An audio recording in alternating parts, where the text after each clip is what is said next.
ফুলের রাজধানী যশোরের ঝিকরগাছার গদখালির ফুল চাষ ও ফুল চাষিসহ পানিসারা, টাওরা, পটুয়াপাড়া, হাড়িয়া, নিমতলা, নীলকণ্ঠনগর, বামনআলী, চাঁপাতলা এলাকা জুড়ে ব্যাপক আবাদি ফসলি জমি আছে। এ সমস্ত জমিতে যেমন ফুল চাষ হয়, ঠিক তেমনি চাষ হয় বিভিন্ন সবজি, যা স্থানীয় মানুষ ও বাজারের চাহিদা মিটিয়ে ঢাকাসহ দেশের বিভিন্ন জায়গায় পাঠানো হয় ফুল ও উৎপাদিত সবজি। বর্ষার মৌসুমে এ সমস্ত এলাকাগুলোতে জলাবদ্ধতার ফলে ফুল চাষি, আবাদি জমি, সবজি সব কিছুতেই ক্ষতি ও সমস্যার সৃষ্টি হয়।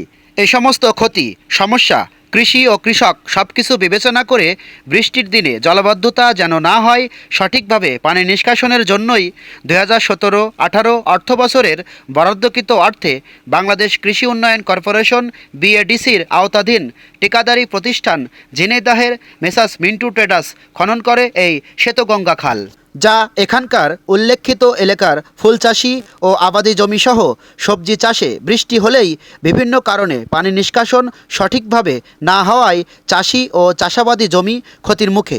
এ বিষয়ে প্রশাসন নিশ্চয়ই দ্রুত কার্যকরী ব্যবস্থা গ্রহণ করবে। বিস্তারিত তথ্য ও ভিডিও ফুটেজ সংগ্রহে মোহাম্মদ সুমন হোসেন, পাসওয়ার্ড নিউজ, ঝিকরগাছা, যশোর। আজকের মতো এখানে বিদায় নিচ্ছি। দেখা হবে নতুন কোনো ভিডিওতে। আল্লাহ হাফেজ।